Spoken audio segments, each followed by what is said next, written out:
ګرانو کتونکو سلامونه، امید ساتم چې ټیک ټاک په علب خان شرپوست تاسو په خدمت کې حاضر دی. خبرې چونکې ډېرې زیاتې دي په ملکي حالاتو باندې، په صوبایي حالاتو باندې، بیا په وفاق باندې، په عمران خان باندې.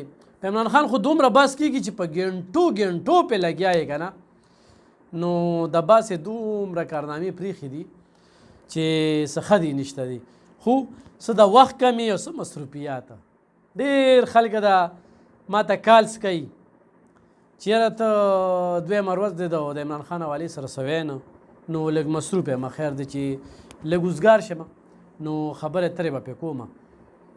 چونکې الریډي هغه باب بند شوی دی او یو ډېره مهمه خبره کوم چې په دې ملک کې کم ناوړې حرکت په 75 سال کې نو شوی او دشمن مل نو کړی، نو هغه په ملک کې دننه دښمنانو، شرپسندو، دهشتګردو وکړو.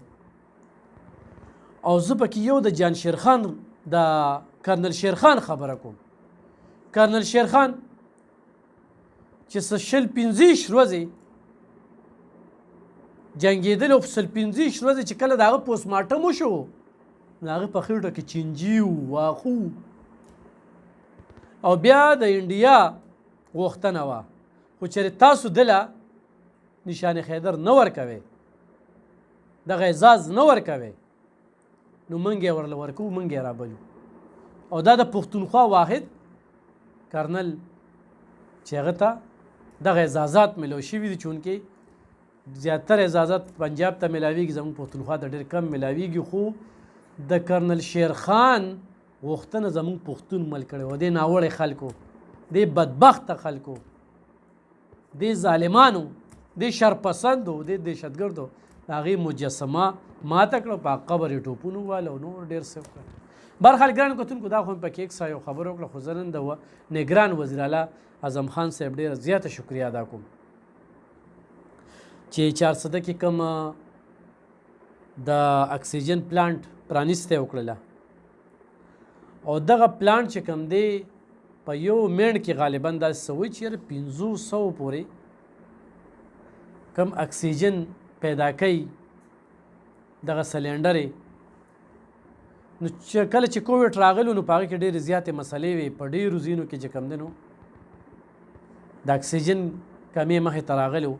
نو د دې اکسیجن پلانټ سره چې د یونیسف په مرسته سره، په تعاون سره وزیر اعلی صاحب نن د هغې افتتاح وکړله او چونکې دا کال مخکې وه خو دې کې توسیع وکړله او وزیر اعلی صاحب خپله د یونیسف عهدیدار دی، هغه سره داسې یو شمېر عهدیدار دي، زموږ د 400 دي. نن یې زه ډېره زیاته ستاینه کوم چې په لومبني ځل 15 کاله پس ما په هسپتال کې ډي جي هیلت یا د هیلت اعلی چارواکي ولیدل. په دې 15 کاله کې دغه کوم جګړه چې و تیمور جګړه، نو هغه نه د صحت محکمه پرېښودله، نو په خپله راته او میډیا باندې قدغن لګولو چې خبرې ترې به نه کوې، بس په هسپتالونو کې چې څه روان یې به روان یې. نو د دې وزیر اعلی صاحب سره نن موږ خبرې ترې هم وکړلې، هسپتال کې ډاکټرانو کمې هم ورته په ګوته کړې او بیا چې ورته کله دا وکړه چې د 2 هسپتالونو تېرو 15 کالو راسي یو MS، نو هغه دا خبره ډېره بده وګڼله چې داسې دي. سیکرټري هیلت ته ووې، ډي جي ته ووې، نو هغوی بیا انګا بانګا یو څه بل څه خبرې ترې. نو سټاپ کمې دی چې یو ډاکټر یو MS په دې هسپتال بیا لګي، نو یو سټاپ خو به راته زیات شي. د 400 وومن اینډ چلډرن هسپتال دا په پاکستان کې 2 هسپتالونه چې یو په سکر کې دی، یو په 400 کې دی. د دې خو ابتدا PTI والا وکړله خو بیا ورته توجه نه کړله. د سټاپ پکې کمې دی، ډاکټران پکې کم دي او ګندګي پکې انتخابي زیاته چې نن ټیمې هغه مشر ماته نوشاد خان وي چې ټوله صفۍ موږ دننه هم وکړه بهر هم وکړله. نو په دغه حوالې سره هم خبرې ترې شوې. نو وزیر اعلی صاحب ډېر کلک هدایت ورکړل چې دې هسپتال له د بیل MS ورشي. نو دغه باندې نوره ستاینه هم کوم چې تېرو 15 کالو راسې دا زموږ مطالبه وه چې 2 هسپتال او یو MS او دومره غټ غټ هسپتالونه د دومره آبادۍ دپاره چې MS یې په سر ناست دي، سټاپ به کوي، څوک چې کوم دی په موبایلو کې لګیا دي. او آی روز ماشومان مري. ما د وزیر اعلی صاحب سره په دې باندې څو خبرې مو کړلې، دا تپوس مې ته وکړو، تاسو وورئ. یو تاسو کوم وزیر اعلی صاحب یو خو دلته ډاکټرانو کمې دي، یو هم دا 400 په خلکو یو لوی احسان دی. په 15 کاله کې موږ لومبني ځل داسې دوره وینو چې میډیا سره پکې ټاکس هم کېږي، یا د افسران محکمه صحت چې کوم دی هغه موږ په هسپتالونو کې ولیدل. په دې 15 کالو کې موږ دلته کې ډېرې کمې راغلي دي. نو دلته کې آی روز چې کوم دی د ماشومانو د مرګونو ډېره زیاته اطلاعات راځي. نو دې لپاره به تاسو مزید ځکه خو راغلی منل که نه، ځکه خو دې لپاره دوی چې راته ووایي نو ما بالکل 400 ته ځو، د دې دغه به کوو. نو کمې به پوره کوي. سیکرټري صاحب ما سره دی ولاړ دی، سیکرټري هیلث اډوایزر صاحب هم ولاړ دی. دې ټولو ته پته ده چې موږ دې له اهمیت ورکوو. ما ورته وایم چې اوس دلته د 2 هسپتالونو یو میډیکل سپرنټنډنټ و. ما ورته وایم دا کوم طریقه ده، 2 هسپتالونو به یو سړی څنګه چلوي؟ نو سیکرټري صاحب ته ما دا حکم چې فوري طور باندې یو بل میډیکل سپرنټنډنټ ښه تکړه سړی ولګوي. نو ګرانو کتونکو، په دې کې زه د محمد احمد خان ډېره شکریا ادا کوم چې یقینا خدای پاک ته کار اخلي. نو یو داسې موقع ورکړه چې وزیر اعلی دې وخت کې د ټولې پښتونخوا وزیر اعلی دی، خو د هغوی تره دی.